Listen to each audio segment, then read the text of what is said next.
podcast to put on the radar of anybody who is interested in that content. It begins in 2011 when an Oregon-based romance novelist named Nancy Brophy makes a post on an online forum titled "How to Murder Your Husband." She says, and I quote, "As a romantic suspense writer, I spend a lot of time thinking about murder, and consequently about police procedure. After all, the murder is supposed to set me free. I certainly don't want to spend any time in jail. And let me say clearly for the record, I don't like jumpsuits, and orange is not my color." In 2018, Nancy Brophy's husband, Daniel Brophy, was found shot dead by culinary students who had arrived on campus to take his class. Follow all the twists and turns in the murder case of Daniel Brophy in Wondery's latest podcast called Happily Never After. It's narrated by Heidi Joy Trethewey, who's a Portland-based author who knew Nancy Brophy when they were both members of the Rose City Romance Writers. That article about how to murder your husband is just the tip of this case. The police never found the ghost gun that was used to kill Daniel Brophy, and they allege that Nancy Brophy used her police procedural know-how to try and get away with the perfect crime. Happily Never After will bring to light all of the details in this case, from the Brophy's quiet life in the Portland suburbs to Dan's shocking death, a murder ripped right from the pages of Nancy Brophy's romance novels. You can find and listen to Happily Never After for free wherever you get your podcasts. His eyes were green, and they were utterly heartbroken. Utterly heartbroken because he knew. He knew because he's seen who did this. And I will forever have to live with those green, heartbroken eyes. Clarinda Perez is a former student of Dan Brophy's. She was among those who found his body that June morning. She published the instruction manual 7 years before pulling the trigger. How to Murder Your Husband. Not a novel, an essay. A literal checklist posted online for anyone to read. Motive, financial. Method, guns are messy but effective. The ultimate irony, make sure the life insurance pays out. Nancy Brophy didn't write fiction that day in 2011. She wrote a confession in advance. And when her chef husband Dan bled out on a culinary school floor in 2018, investigators would discover she followed her own instructions with chilling precision. Here's what haunts me about this case. It wasn't hidden in the dark corners of the internet. It was public. She signed her name to it. Nancy Brophy, romance author, literally telling the world exactly how she'd do it. And we all just thought it was creative research. If you ever wonder how far someone will go when words aren't enough, when the fantasy life on the page becomes more appealing than the real one in bed, you're in exactly the right place. This is a story of a woman who spent decades creating happy endings for fictional couples while plotting the ending for her own marriage. Subscribe now, because this case will rewrite everything you thought you knew about the line between imagination and action. We've all daydreamed about different lives. Richer lives, more exciting lives. That electric feeling when you imagine yourself as someone more interesting, more successful, more free. For most people, these fantasies fade with morning coffee. But what happens when someone decides the imagined life deserves to be real more than the actual one? When the gap between who you are and who you want to be becomes unbearable. Nancy Brophy lived in that gap. And the distance between her dream and her reality, it cost a good man his life. This case exists in that razor-thin space between creativity and sociopathy, between research and premeditation. The question we'll be asking for the next hour isn't just did she kill him. The evidence makes that devastatingly clear. The question is, at what point did writing about murder become planning one? On June 2nd, 2018, Dan Brophy arrived at the Oregon Culinary Institute at 7 a.m., same as he did most mornings. He made coffee. He set up for his students' live-fire cooking class. Somewhere between the coffee pot and the prep station, someone walked through those doors and shot him twice. Once in the back, once in the chest. No robbery, no struggle, nothing taken. Just execution and exit. By the time his students found him 40 minutes later, the shooter was gone. And Dan Brophy, a man who'd spent his entire career teaching people how to feed others, died alone on a kitchen floor. If you're already emotionally invested in the question of who would execute a beloved culinary instructor, keep watching, because the answer is going to hurt. Let me paint you the life Dan Brophy built for himself, because understanding who he was makes what happened to him even more senseless. This wasn't a complicated man. Dan taught at a culinary school in Portland, Oregon, making maybe $50,000 a year. salary that never increased, never mattered to him. He could have been an executive chef at any high-end restaurant in the city. Could have made six figures easily with his skills and reputation. But that would have meant 80-hour weeks and suits and stress. Dan chose happiness over money. Every single time. He raised chickens and turkeys in his backyard, grew vegetables and tobacco for homemade insecticide. He sold fresh produce to his students at cost because he wanted them cooking with quality ingredients. On Thanksgiving, he'd organize pie bake-offs with the students, then spend the holiday driving around Portland giving those pies to homeless people. His mantra, the phrase everyone who knew him remembers, life is a science project. He wasn't naive about it. Dan knew he was underpaid, knew he took jobs for little to no money. But when students asked why he kept teaching instead of cashing in, he'd laugh and say if you love what you do, you never work a day in your life. And Dan genuinely loved every day. The cruel irony? The thing that made Dan Brophy beautiful is the exact thing that made him vulnerable. His happiness was so complete, so unshakable, that he never saw the resentment building in his own home. He never noticed that the woman who called him management, who supposedly kept him balanced, was drowning in dissatisfaction. He thought they were living the dream together. She was living in a cage. Nancy Crampton met Dan at Western Culinary Institute in the early 90s. She was taking a gap year before whatever came next, thought culinary school sounded fun. He was a newly hired instructor. By her own account, they came together at exactly the same time, started as friends, then something more. She described him as smart, funny, kind, qualities that sound romantic on paper. But notice what Nancy actually said when asked what she loved most about Dan. The thing I probably liked best was that he loved me, and I loved him back. Not his character, not his dreams, not the life they'd built. The number one thing she loved about Dan Brophy was that he loved her. It's transactional language dressed up as devotion. She loved being loved. The person doing the loving was almost incidental. For 24 years, 10 months, and 2 days, Nancy counted precisely from the day they became official. They built a life together. Dan cooked, Nancy wrote. He tended his garden. She tended her novels. On the surface, it looked like partnership, complementary weaknesses and strengths forming one functional unit. But underneath, something was rotting. Nancy Crampton Brophy fancied herself a serious author. Romance suspense, specifically, books with titles like The Wrong Husband, The Wrong Cop, The Wrong Lover. Shirtless men on covers, dark plots underneath.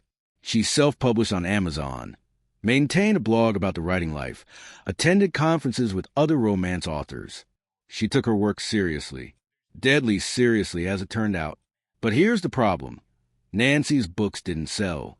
We're talking maybe 15, 20 reviews per title on Amazon. No critical acclaim. No breakout success. She'd publish a dozen books a year and watch them vanish into the digital void while other authors in her genre became bestsellers. And that ate at her. Slowly. Constantly.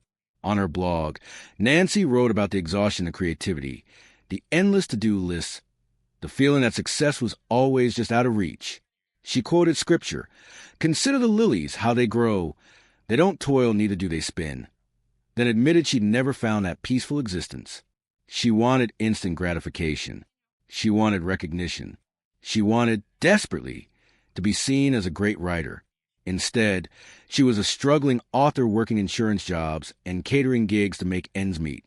Dan was content with $50,000 a year and homegrown vegetables. Nancy wanted more. And more wasn't something their life together could provide. So she started spending. Not flashy purchases, nothing that screamed wealth, but a steady drain on their finances. Trips, gifts for herself, small luxuries that added up. She'd tell Dan she got a bonus at work, that she was making more money, that everything was fine. Meanwhile, she was opening credit cards in both their names, draining their savings, pulling from Dan's retirement fund without telling him. By 2017, Nancy had burned through everything. Their mortgage was in jeopardy. Dan's retirement was gone. They had significant credit card debt, and she had nothing to show for it except the sinking realization that she destroyed their future. And telling Dan the truth would make her the villain, the irresponsible one, the person who ruined everything. But there was another option, one she'd actually written about years earlier. November 4th, 2011, Nancy published an essay on her friend's blog, See Jane Publish. The title, How to Murder Your Husband. She framed it as tongue-in-cheek, a romance writer thinking to the practical logistics of fictional murder. But reading it now, knowing what she'd do 7 years later, it reads less like creative exercise and more like feasibility study. She opened with this. As a romantic suspense writer, I spent a lot of time thinking about murder and consequently about police procedure. After all, if the murderer is supposed to set me free, I certainly don't want to spend any time in jail. And let me say clearly for the record, I don't like jumpsuits and orange isn't my color. The murderer is supposed to set me free. Present tense. Personal. Not if the murder in my book sets my character free. If the murder sets me free. Already. The distance between Nancy the author and Nancy the character is dissolving. Then she broke down motives. Number 1, financial. Divorce is expensive, and do you really want to split your possessions? Or, if you married for the money, aren't you entitled to all of it? The drawback is the police aren't stupid. They are looking at you first. So you have to be organized, ruthless, and very clever. She'd identified the primary obstacle. Spousal murder brings immediate suspicion. The solution, be clever, be organized, be ruthless. She continued through the options. Guns, loud, messy, requires skill. Knives, too personal, too much blood. Poison, takes too long. Victim is sick the entire time. Who want to hang out with a sick husband? Hiring a hitman. They rat you out or blackmail you later. And then this line, the one that makes your blood run cold. I find it easier to wish people dead than to actually kill them. I don't want to worry about blood and brains splattered on my walls. But the thing I know about murder is that every one of us has it in him or her when pushed far enough. Every one of us, when pushed far enough. Nancy believed everyone was capable. She was just willing to admit it. And more importantly, she was willing to plan for it. The essay ended with questions a crime writer might ask. What constitutes good romantic suspense? What happens when killing doesn't produce the right results? Would they do it again? Could they do it again? What if they liked it? Whoa, there's an idea for a new story. But Nancy never wrote that story because she was too busy living it. Fast forward to 2017. Nancy and Dan's financial situation had reached crisis point. The house was about to be foreclosed on. Retirement was impossible. Dan still didn't know the full extent of the damage. And Nancy, who desperately wanted to travel, to experience adventure and romance like the characters in her novels, was trapped. By her own spending, yes, but in her mind, trapped by Dan's contentment, his refusal to want more, his simplicity. Then in November 2017, Nancy read an article in the New York Times. It was about ghost guns, firearms assembled from kits purchased online, untraceable, no serial numbers. The article explained how easy it was to buy the parts, put them together, use them. It included links to websites selling the kits. For most readers, this was alarming news about a legal loophole. For Nancy, it was a solution. She later claimed she visited the ghost gun websites for research, that she was working on a new book about a woman who bought a gun kit piece by piece to protect herself. The story would unfold month by month, chapter by chapter, as the gun came together. Brilliant narrative structure, she said. Completely innocent, except she never wrote a single word of that book. Not one draft page. Not one outline. When investigators searched her computer after Dan's murder, there was no evidence the story existed anywhere except in her courtroom testimony. What they did find, Nancy visited ghostguns.com multiple times between November and December 2017. On Christmas Eve, while Dan was probably downstairs with the chickens or prepping holiday dinner, Nancy bought a Glock slide kit, the exact component you'd need to make an existing Glock functional after firing it, to replace evidence, to make it appear the weapon had never been used. She paid $650 for parts to a gun she already owned, a gun she'd told Dan they bought for protection on a Florida trip. Even though Dan was uncomfortable with firearms, a gun that was sitting in their closet, registered, legal, traceable. Nancy was building a murder weapon in pieces, and she was doing it during the holidays, while her husband made hors d'oeuvres and tended his garden, completely unaware. Between January and May 2018, Nancy's behavior shifted. She became more open about their financial problems with friends, setting up the narrative that she was struggling, that things were tight. She took out multiple high-premium life insurance policies on Dan, over $1 million in coverage, requiring monthly payments they couldn't afford. She justified this to herself as a kind of loan because she earned commission on selling the policies. But think about the logic. You're in dire financial straits, so you take out expensive insurance policies that require monthly premiums you can't pay, digging yourself deeper into debt, all so you can earn a small commission up front? That's not financial planning. That's groundwork for a payout. Dan apparently knew about some of the policies, but Nancy was vague about the details. He trusted her. She was management. She handled the money. If Nancy said they needed life insurance, Dan signed where she told him to sign. He was busy with his students, his garden, his science projects. He wasn't watching. And that's what Nancy counted on. Dan's beautiful. Trusting nature was a weapon she'd use against him. May 26, 2018, 1 week before Dan's murder. He cut his hands and feet badly when a glass shower door mysteriously shattered. He needed stitches. Nancy drove him to hospital, then to Portland Community College, where he was supposed to be on a teaching panel. She made excuses for his delay, waited for him, drove him home. People who've studied this case have theorized that shower door incident wasn't an accident, that it might have been an earlier attempt that failed. How does a shower door just explode without force applied? Nancy never explained what caused it. Just that it happened, and she had to help. A week later, she wouldn't need to help. She'd finished the job. June 1st, 2018, the day before Dan Brophy died. Nancy later described this day in excruciating detail. Meeting Dan for breakfast at Six Corners Cafe, going to a church rummage sale, buying a toy box she planned to refinish. She described herself as completely immersed in her writing, working on a witch trilogy, trying to solve a plot problem about bending light. She said she was thinking about that plot constantly, working on it night and day. She painted a picture of a woman lost in creative work, distracted, barely present. She said she couldn't sleep that night because she was working to the story in her head, that when Dan went to bed, she stayed downstairs, working. This is important. Nancy established that June 1st, she was not present mentally.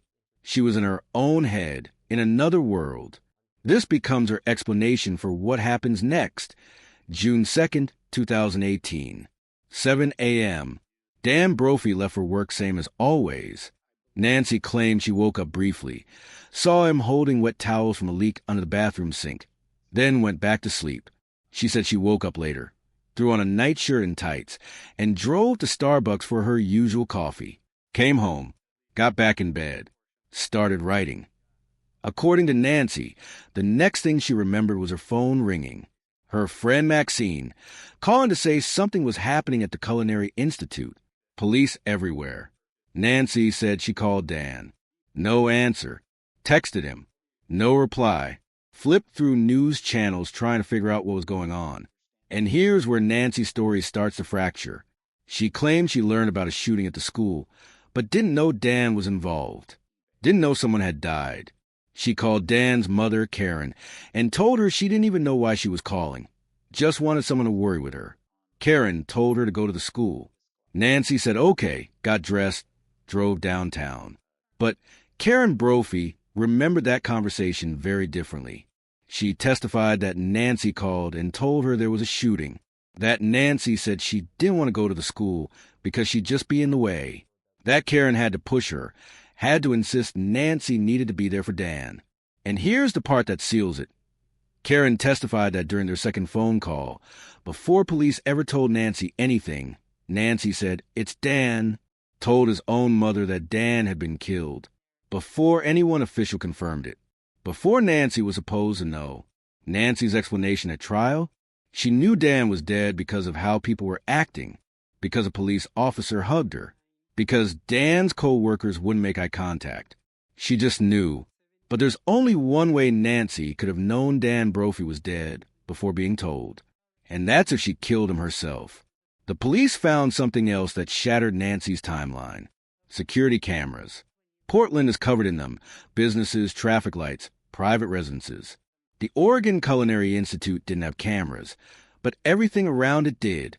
And those cameras captured Nancy's minivan multiple times in the area of the culinary school between 6:30 and 7 a.m., right when Dan would have been arriving, unlocking the doors, making coffee, right when someone walked in and shot him twice.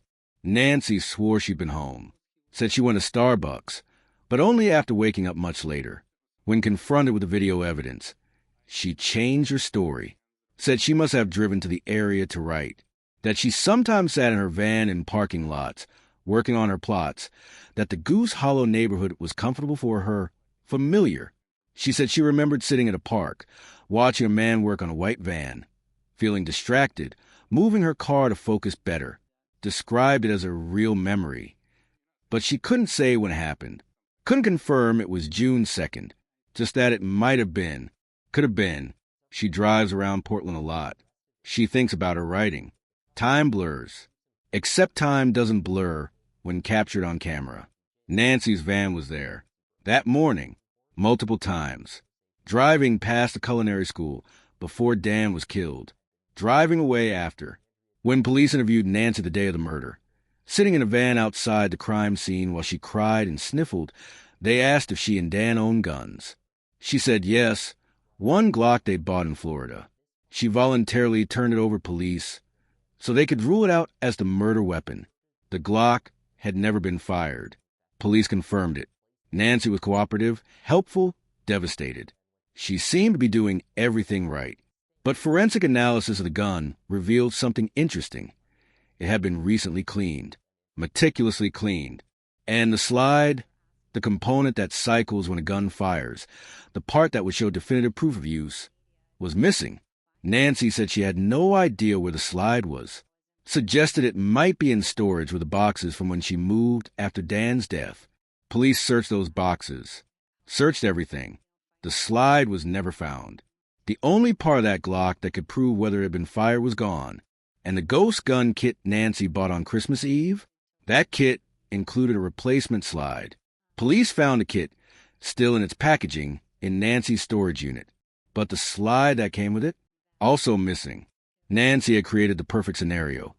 A registered gun that appeared never fired, and the replacement parts to ensure it stayed that way, all while the actual evidence disappeared. When confronted about the ghost gun purchase, Nancy spun the same story.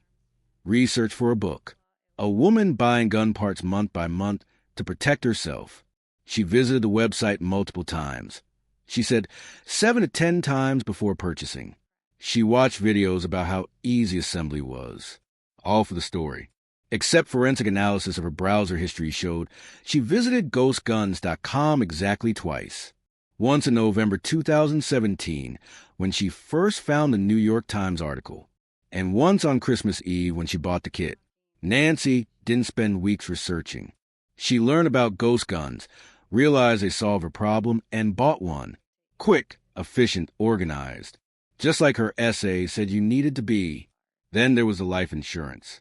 2 days after Dan's murder, before his memorial service, before family had even processed the loss, Nancy called Detective Posey and asked him to provide a written statement that she wasn't a suspect. Not because she was offended by the implication, because she needed it to cash in Dan's life insurance policies.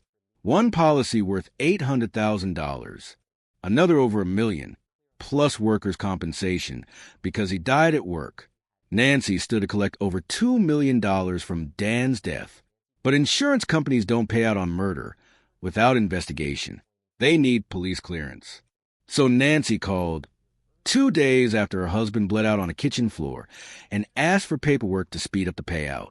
When Detective Posey hesitated, when he couldn't provide that statement because the investigation had barely begun, Nancy pushed.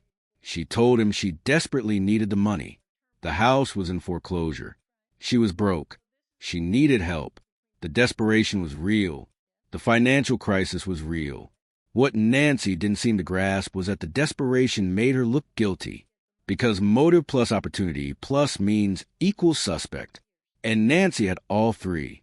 Her cellmate, while Nancy awaited trial, later testified that Nancy discussed a murder, talked about shooting Dan in the back and chest, described it matter-of-factly. Nancy never addressed this testimony.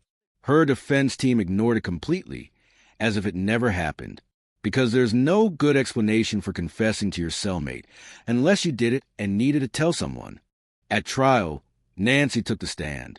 This was a catastrophic mistake, but Nancy's ego demanded it. She believed she was smarter than everyone in that courtroom, smarter than the prosecution, smarter than the jury. She'd written about murder for years. She'd planned this carefully. Surely she could convince 12 people she was innocent. She started by describing her love for Dan, but the language was all wrong. When asked what she loved most about him, she said, "He loved me, and I loved him back." Not his kindness, his humor, his generosity. The main thing she loved was being loved. Transactional. Empty. When asked to describe 5 things that made Dan special, Nancy listed: smart, funny, kind, thought outside the box. Then, the thing I probably liked best was that he loved me. She couldn't speak about Dan without making it about herself. Couldn't find depth in describing a man who'd spent 25 years with her. And the jury noticed. Her defense attorney tried to create sympathy by asking about the moment Nancy learned Dan was dead. Nancy described seeing the police officer hug her, knowing in that instant that Dan was gone. She cried on the stand, shook, appeared devastated. But then, seconds later, she'd stop crying and answer questions in a sharp, matter-of-fact tone. She'd correct the prosecution on minor details. It's a folder, not an envelope, with a smirk. She'd argue with evidence, insisting her memory was correct and everyone else was wrong. She shifted between grief and combativeness, so quickly it felt performative. When the prosecution asked about her Starbucks routine, Nancy got defensive. When asked about the life insurance call, she justified it. When confronted with a video of her van near the crime scene, she insisted it must have been from a different day, or maybe that day. She couldn't remember, but she definitely didn't do anything wrong. She contradicted her own timeline repeatedly, said she had perfect memory of events from 20 years ago, but couldn't remember the morning her husband died, said she was lost in creative work, but couldn't produce a single page of the book she claimed to be writing. And when asked directly if she could explain how she knew Dan was dead before being told, Nancy said people's reactions told her everything, that she just knew, that any wife would know. Except Dan's mother, Karen, testified that Nancy told her it's Dan before Nancy had been informed of anything. There's no explanation for that. No way to logic your way out. You either killed him and knew, or you didn't and couldn't have known. Nancy tried to explain everything. The ghost gun was research.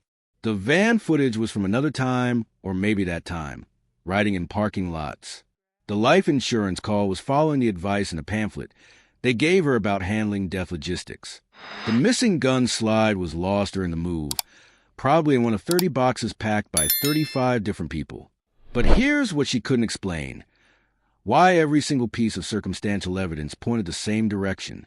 Why a woman who wrote How to Murder Your Husband in 2011, specifically listing financial motive as number 1, ended up with a dead husband and $2 million in life insurance in 2018. The jury deliberated for less than a day. Guilty. Second-degree murder. When the verdict was read, Nancy showed no reaction. No tears, no shock, no anger.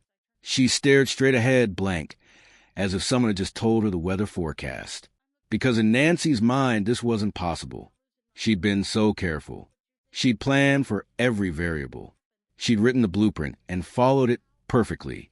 Except she forgot one crucial detail. Real life isn't fiction. You can't edit out the evidence. You can't revise the timeline. And unlike her romance novels, this story didn't get the ending she wanted. Dan Brophy's students held a memorial. Hundreds of people attended. They talked about his kindness, his generosity, the way he made everyone feel capable and valued. They cried openly. Several students dropped out of the culinary program because continuing without Dan felt impossible. He was the heart of that place. and Nancy ripped it out. His family described the hole left behind. Karen Brophy lost a son. Dan's adult children lost their father. His grandchildren would grow up hearing stories about a grandfather they barely remember. The culinary community lost a teacher who genuinely loved teaching more than money or prestige. And Nancy? Nancy lost nothing she actually valued. Because the truth this case exposes is that Nancy didn't love Dan Brophy. She loved being loved by him. She loved the stability he provided while she chased her writing dreams. And when that stability came to cost of the adventurous, wealthy life she wanted, when his contentment became an obstacle to her ambitions, she removed him. She wrote the plan in 2011. She executed it in 2018. And the only thing that surprises me is that she thought signing her name to How to Murder Your Husband wouldn't matter, that investigators wouldn't read that essay and see it for what it was, premeditation in ink. Here's what I can't stop thinking about. Nancy spent decades creating happy endings. Hundreds of pages of romantic suspense where good people found love and bad people faced justice. She understood narrative structure, character motivation, emotional payoff. She knew how stories were supposed to work. But somewhere along the way, Nancy decided her own story deserved a different arc. She was the protagonist. Dan was the obstacle. And a happy ending meant killing him, collecting the insurance, and finally living the life she'd written about for herself. The problem with treating real life like fiction is that you can't revise reality. Dan Brophy doesn't get to come back for a sequel. His students don't get to read an alternate ending where he survives. His family doesn't get closure through epilogue. Nancy wrote herself into a story where she was a hero, but she's the villain. And the genre wasn't romance suspense. It was tragedy. So here's my question for you, the one that keeps me up at night. At what point did Nancy cross from imagination to planning? Was it when she wrote that essay in 2011, testing whether she could articulate murder convincingly? Was it when she started draining Dan's retirement in 2016, creating the financial crisis that justified the motive? Was it when she bought the ghost gun kit on Christmas Eve 2017? Or was it earlier? Was it the first time she looked at Dan's contentment and felt resentment instead of admiration? The first time she calculated his life insurance value versus the cost of divorce? I don't think there was a single moment. I think Nancy Brophy spent years in that space between wanting and doing, between fantasy and action, slowly convincing herself that she deserved more and Dan was the only thing in her way. The essay wasn't a confession in advance. It was a test. She wanted to see if she could write convincingly about murder. Turns out she could, and that gave her the confidence to try. But the difference between Nancy and you, between Nancy and every other writer who's researched poison or plotted fictional murders, or wondered what would take to get away with it, you know it's fiction. You know the line. Nancy convinced herself the line didn't exist. That everyone was capable, you just had to be pushed far enough. That being clever and organized and ruthless was enough. She was wrong. Dan Brophy's legacy isn't his murder. It's the hundreds of students he taught, the homeless people he fed, the garden he tended, the life he lived choosing joy over wealth every single day. His legacy is teaching us that contentment isn't settling, that loving what you do matters more than how much you make, that being kind costs nothing and means everything. Nancy's legacy is this: a cautionary tale about what happens when entitlement meets opportunity, when someone decides they deserve more than they earned and another person's life is the price. So where's your line? When does dissatisfaction become justification? When does wanting more become taking everything? Nancy thought she knew, thought she could calculate the risk and execute the plan and walk away with $2 million and a new chapter. Instead, she's serving life in prison. No parole, no happy ending, no final twist where the protagonist wins. Just a woman who wrote about murder for years, finally committed one, and discovered that real-world justice doesn't care about your narrative structure. Dan Brophy is dead. Nancy Brophy is in prison. And somewhere in Portland, there's a culinary school where students still talk about the teacher who loved them unconditionally. That's the only ending this story gets. Leave your honest answer below. Could you have seen this coming? If you'd read How to Murder Your Husband in 2011, Would you have known Nancy was serious? Or would you have laughed it off as dark humor from a romance writer? This case haunts me because Nancy was so obvious and yet so careful, so public and yet so secretive. She told us exactly what she'd do, and we didn't believe her. Hit like if this case reminded you that sometimes people tell you who they are. You just have to listen. Subscribe for cases that force you to confront uncomfortable truths about human nature. Because somewhere tonight, someone is writing about murder and convincing themselves it's just research. And the difference between them and Nancy Brophy is smaller than they want to believe. But let's go deeper. Because understanding how Nancy got from writing that essay to pulling that trigger requires us to examine the slow erosion of boundaries that happens when fantasy becomes more appealing than reality. And the warning signs were everywhere. Nancy's blog post from 2016 and 2017 read, like a woman slowly detaching from her actual life. She'd write about the struggles of being a working writer, the frustration of books not selling, the exhaustion of maintaining multiple jobs. But underneath the professional complaints was something darker, a resentment about the life she was living versus the life she thought she deserved. In one post titled, "Consider the Lilies," Nancy wrote about wanting to exist without toil and worry, about seeking instant gratification, about feeling like a small child at Christmas eager for the next present. She was describing someone perpetually unsatisfied, someone for whom enough was never enough. Her friends noticed. They'd testify later that Nancy talked increasingly about wanting to travel, about feeling stuck, about deserving adventure and romance beyond what her quiet Portland life offered. She described Dan lovingly to others, but there was an undercurrent of frustration. He was simple. He was content with so little. He didn't want what she wanted. And here's where it gets psychologically interesting. Nancy never positioned herself as the problem. In her mind, she wasn't being ungrateful or materialistic or reckless with money. She was a gifted writer whose talent deserved recognition. She was a woman whose dreams deserved pursuit. The problem wasn't her spending or her ambitions. The problem was Dan's lack of ambition. This is crucial to understanding how Nancy justified what she did. She reframed their financial crisis not as her fault for draining their accounts, but as Dan's fault for not earning more. He could have been an executive chef. He could have made six figures. He chose happiness over money, and that choice to Nancy was selfish because it limited her. Never mind that Dan's choice was made before their financial crisis. Never mind that Nancy was the one who spent them into debt. In her narrative, she was a victim, trapped by a husband who refused to want more. This psychological gymnastics is common in cases where family members kill for financial gain. They convince themselves the victim is somehow responsible, that if the victim had just been different, had just wanted different things, had just made different choices, murder wouldn't have been necessary. The perpetrator absolved themselves by blaming the person they're about to kill. Nancy did this perfectly. By the time she bought that ghost gun kit, she probably convinced herself Dan would want her to be happy, that he'd understand, that if he really loved her, he'd recognize she deserved the life insurance payout more than he deserved his life. That's not rational thinking. That's narcissism. And it's what makes this case so chilling. Nancy's ability to intellectualize murder, to treat it as a practical solution to a logistical problem, required her to completely devalue Dan's humanity. He became an obstacle, a plot point, a character she could write out of her story. Let me walk you through the timeline more carefully, because the precision of Nancy's planning reveals how long she was actually committed to this, how many opportunities she had to turn back, how many moments where she could have chosen differently. November 2017, Nancy reads a New York Times article about ghost guns.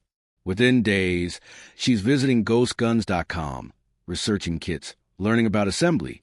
She doesn't browse casually. She identifies what she needs and moves forward. December 24th, 2017, Christmas Eve. While Dan is likely preparing holiday meals or tending his animals, Nancy purchases a Glock slide kit for $650. She doesn't tell Dan, doesn't mention it to anyone. The kit arrives sometime in early January. January through May 2018, Nancy takes out multiple high-premium life insurance policies on Dan. Over $1 million in coverage. She justifies this to herself as commission income, but the math doesn't work. The monthly premiums are higher than the commission she'd earn. She's not making money. She's setting up a payout. During these same months, Nancy starts being more open with friends about their financial struggles. She mentions the house might be foreclosed on. She talks about how tight money is. She's establishing a narrative, desperate circumstances, financial pressure. This becomes important later when investigators ask about motive. May 26, 2018, the shower door incident. Dan cuts his hands and feet badly when the glass mysteriously shatters. Nancy drives him to the hospital, gets him stitches, takes him to his teaching obligation. She's attentive, caring, the perfect concerned wife. But here's what's strange. Nancy never explains what caused the door to shatter. Tempered glass doesn't just explode. It requires force, a blow, pressure. Dan was inside the shower when it happened, and the only other person in the house was Nancy. Multiple forensic experts who examined this case believe the shower door was an earlier attempt that failed, that Nancy tried to make it look like an accident, and it didn't work. Dan survived, though injured, and Nancy had to recalibrate. June 1st, 2018, the day before the murder. Nancy describes this day in extensive detail at trial. The breakfast at Six Corners Cafe, the rummage sale where she bought a toy box to refinish, coming home and painting, working on her witch trilogy, thinking about plot problems. She's establishing an alibi of normalcy. Look how mundane my life was. Look how focused I was on my writing. Look how completely ordinary this day seemed. She wants a jury to believe June 1st was just another day. But think about what's actually happening. Nancy knows that tomorrow she's going to kill her husband. She knows she's about to execute the plan she's been building for 6 months. And she spends this final day going to rummage sales and refinishing furniture and pretending everything is fine. That's sociopathic behavior. The ability to compartmentalize so completely that you can smile at a breakfast cafe and make small talk at a church sale while knowing you're going to commit murder the next morning. That's not normal cognitive functioning. That's someone who's completely detached from the moral weight of what they're planning. June 2nd, 2018, 6:30 a.m. to 7:15 a.m. This is the crucial window. Dan leaves the house around 6:45 a.m., arrives at the Oregon Culinary Institute by 7 a.m. He unlocks the doors, makes coffee, sets up for his live fire class schedule for later that morning. Nancy's van is captured on security cameras in the Goose Hollow neighborhood at 6:30 a.m., heading toward the culinary school. At 6:47 a.m., the van passes within 2 blocks of the institute. At 7:04 a.m., cameras catch the van leaving the area, driving away from downtown Portland. That 11-minute window, 6:47 a.m. to 7:04 a.m., is when Dan Brophy was killed. 2 shots, one in the back as he made coffee, one in the chest after he turned around. The shooter left immediately, locked the doors behind them, so no one could enter and find the body too quickly, bought themselves time to create distance. Nancy's van is on camera the entire time, in the area, during the exact window when Dan was murdered. At trial, Nancy claimed she went to Starbucks that morning, came home, went back to bed. Later, confronted with the video evidence, she changed her story to say she sometimes drove to the Goose Hollow area to write in parking lots, that she found it meditative, that she remembered doing this, but couldn't say definitively it was June 2nd. Here's the problem. Nancy told Dan's mother, Karen, that she'd just woken up when she got the call about the shooting. Told her she hadn't even gotten dressed yet. So which is it? Did you drive to Starbucks and then drive to Goose Hollow to write? Or did you just wake up? The timeline Nancy presents is physically impossible. She can't have been both home in bed and driving around Portland. She can't have just woken up and also have been captured on security cameras. One of these statements is true. The other is a lie designed to explain away the evidence. And the evidence is clear. Nancy was there. Her van circled the culinary school during the exact window when Dan was killed. There's no benign explanation for that. No coincidence that makes sense. Let's talk about what happened after. Because Nancy's behavior in the hours and days following Dan's murder is almost more revealing than the murder itself. This is where her planning shows cracks, where the difference between fictional murder and real murder becomes obvious. 8 a.m. to 10 a.m. Nancy claims she's home, in bed, writing about which trilogy plot problems. Her friend Maxine calls around 9:30 a.m. and tells her something is happening at the culinary school. Police everywhere. Nancy says she tried calling Dan. No answer. Sent a text. No reply. But here's what Karen Brophy testified. Nancy called her and said there was a shooting at the school. That Nancy said she didn't want to go because she'd just be in the way. Karen had to insist. Had to tell Nancy that Dan would need her there. Think about that response. Your husband's workplace has an active police presence. Something's happened, you can't reach him. And your instinct is, I don't want to go because I'd be in the way. That's not how spouses react to potential emergencies. That's how guilty people react when they know what's happened and don't want to be caught acting surprised. 10:30 a.m. Nancy finally arrives at the culinary school. Police tape across Jefferson Street. Crowds gathered.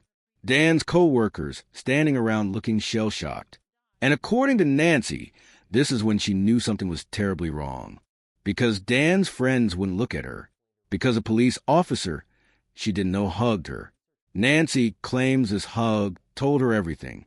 That police officers don't hug people unless something terrible has happened.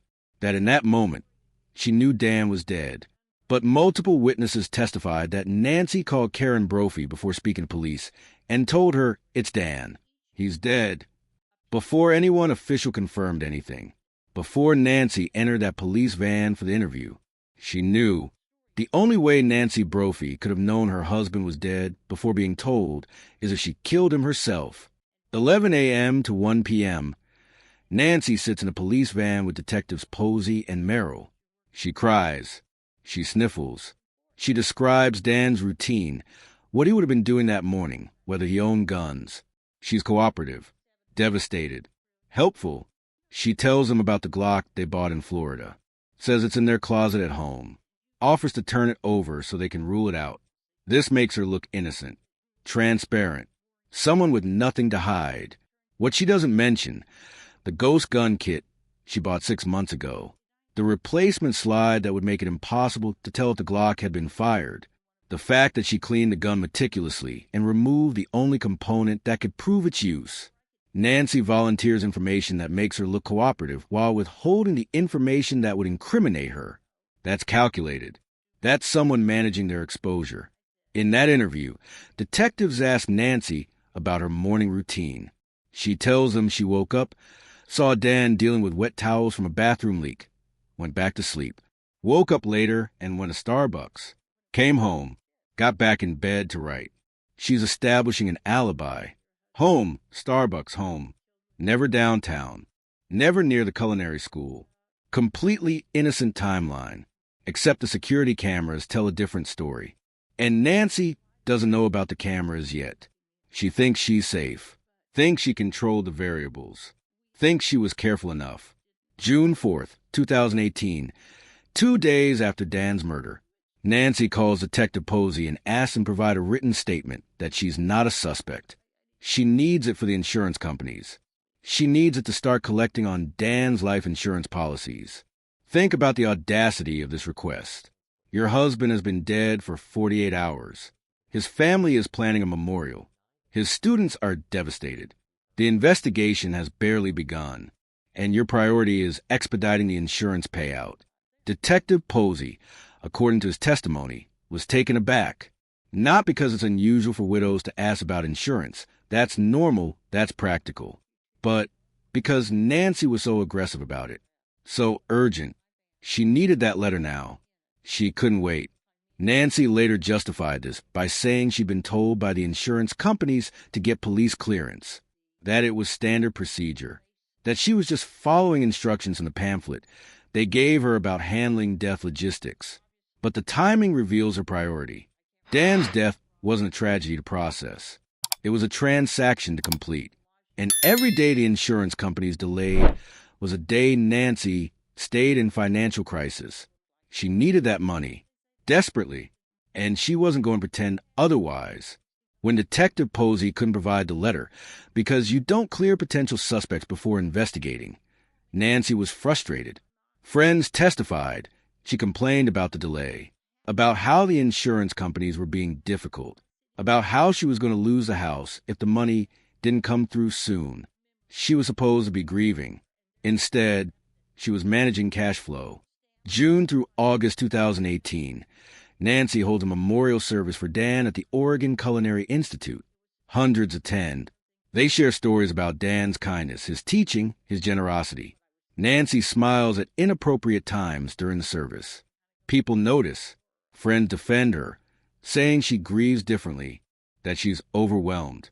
But several attendees later testified that Nancy seemed detached, performative, like she was playing the role of grieving widow, rather than actually experiencing grief. She'd cry when people were looking, then stop abruptly when she thought no one was watching. During this same period, Nancy starts cleaning out the house.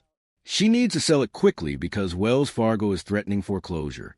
The mortgage was in Dan's name, and with him dead, the bank can call the loan whether payments are current or not. Nancy organizes friends and family to help pack. She hires All My Son's moving company. She rents a storage unit, and in the chaos of boxing up a life, evidence disappears. The guns slide from the Glock. The component that would prove whether the weapon had been fired vanishes. Nancy claims it must have gotten lost in the move. 35 people were in and out of the house. She says, boxes everywhere. Anyone could have moved it. She has no idea where it is. Except the rest of the Glock is accounted for. The ghost gun kit is in storage, mostly intact. The slide that came with the kit is also missing, but the other components are there. Only the pieces that could prove Nancy's guilt are gone. Everything else is perfectly preserved. That's not coincidence. That's evidence disposal. And Nancy did it while surrounded by witnesses, in plain sight, hiding the crucial pieces among hundreds of boxes of household items. It was brilliant and obvious at the same time. August 2018, Nancy's cousin Janet comes to visit. They're driving from the airport to Nancy's house when Nancy gets lost, has to pull over and use GPS. Then later, driving to the forestry center for some errand, Nancy gets lost again, needs directions to a place she's been hundreds of times. Janet testifies about this at trial, says Nancy seemed disoriented, confused about routes she'd driven for decades. Nancy's explanation: she was grieving. She was in a fog. She couldn't think straight after Dan's death. But this is the same woman who, just months earlier, could navigate Portland in the dark, could find the Oregon Culinary Institute before dawn, could execute a murder and drive away without getting lost or confused or making a single wrong turn. The disorientation isn't grief. It's Nancy establishing a pattern, showing people that she's mentally compromised, that she can't remember things clearly, that if there are inconsistencies in her timeline or her statements, it's because she's traumatized, not because she's lying. She's building reasonable doubt before she even knows she's a suspect. September 5th, 2018, 3 months after Dan's murder, Nancy drives to Office Depot to fax something, comes home to find police cars in her driveway. She's arrested, handcuffed on her front lawn, charged with second-degree murder. Nancy claims she was shocked, blindsided. The police must be making a mistake. She didn't do this. She couldn't have done this. She loved Dan. But when detectives interview her after arrest, when they tell her about the evidence, the security camera footage, the ghost gun purchase, the life insurance policies, the timeline inconsistencies, Nancy doesn't react with horror or confusion. She reacts with calculation. She claims the video evidence is fabricated, that the police are making it up. Then, when shown actual footage of her van, she changes tactics. Says she sometimes drove to that area to write, that it's a comfortable neighborhood for her, that she has a real memory of sitting in a parking lot watching a man work on a white van, but she can't say when it happened. Nancy is doing what she's always done, rewriting the narrative, offering alternative explanations, testing which version sounds most believable. She's treating her defense like editing a manuscript. First draft and work, try another angle. But reality doesn't accept revisions. The evidence is fixed, and Nancy's attempts to explain it away just make her look more guilty. Her defense attorney, Katie Dunn, eventually shows Nancy the clearest piece of evidence, a photograph from security footage showing her van near the culinary school, showing what appears to be Nancy inside, wearing a black nightshirt with white lace applique, the same nightshirt she described wearing that morning. Nancy testifies at trial that seeing this photo shook her to her core, that she stared at it thinking she must be losing her mind. How could she be somewhere with no memory of it? How could this have happened? She describes having a kind of existential crisis, wondering if she was developing dementia, if her memory was failing, if she was literally going insane. This performance might have been convincing except for one problem. Nancy's memory is perfect for everything else. She can recall conversations from 25 years ago, can describe the Six Corners Cafe breakfast in detail, can remember exactly how many days she and Dan were together, can recount complex timelines about her writing projects and insurance policies. Her memory is exceptional, until it's convenient for it not to be. The prosecution seized on this during cross-examination, asked her about the contradiction. How can you remember everything else with crystal clarity, but have zero memory of driving to the place where your husband was murdered during the exact time he was being killed? Nancy didn't have a good answer. She stammered. She got defensive. She said grief affects people differently, that trauma causes memory loss, that she's getting older and forgetful. None of it landed. Because the jury could see what we can all see. Nancy remembers what served her narrative and forgets what incriminates her. It's selective amnesia, and it's not credible. Let's talk about Nancy's time in jail awaiting trial, because this is where she made perhaps her biggest mistake outside of committing the murder itself. Nancy was placed in a cell with another woman, and according to that cellmate's testimony, Nancy talked about the murder, described shooting Dan in the back and chest, discussed it matter-of-factly, like recounting a scene from one of her books. The cellmate testified at trial. The defense didn't cross-examine her aggressively, didn't challenge her credibility, barely acknowledged the testimony at all, because there's no good explanation for confessing to your cellmate unless you actually did it and needed to tell someone. Nancy, the romance writer who spent decades crafting narratives and controlling her character's stories, couldn't keep quiet about the one story she needed to keep secret. She had to tell someone, had to process it, had to talk through what she'd done. That's not a false confession. That's not misremembering. That's Nancy Brophy admitting she killed her husband to someone she thought wouldn't matter, someone she underestimated. Just like she underestimated the security cameras and the forensic evidence and the jury's intelligence. Now let's examine the trial itself, because Nancy's decision to testify was the final act of hubris that sealed her fate. Her attorney almost certainly advised against it. Taking the stand is always risky. You give the prosecution ammunition. You let the jury see you under pressure. You open yourself up to cross-examination, but Nancy insisted, because Nancy believed she was smarter than everyone in that courtroom. She'd written about crime for years. She'd researched police procedure. She'd planned this murder carefully. Surely she could convince 12 people she was innocent on direct examination. Nancy tried to humanize herself, talked about meeting Dan, falling in love, building a life together. But every answer revealed the same problem. She couldn't talk about Dan without making it about herself. When asked what she loved most about him, she said he loved her. When asked to describe 5 things that made him special, she listed generic qualities and then said the best thing was that he loved her. When asked about their relationship, she described how he was her cheerleader, how he needed her to push him forward, how she made him better. It was all transactional, all about what Dan provided to her, not who Dan was as a person. The jury noticed. You could see it on their faces. This woman, who claimed to be devastated by her husband's death, couldn't describe him with genuine affection, couldn't speak about him without centering herself, couldn't mourn him without making it about her loss rather than his life. Then Nancy tried to explain the evidence. The life insurance policies were for commission income. The ghost gun kit was research for a book.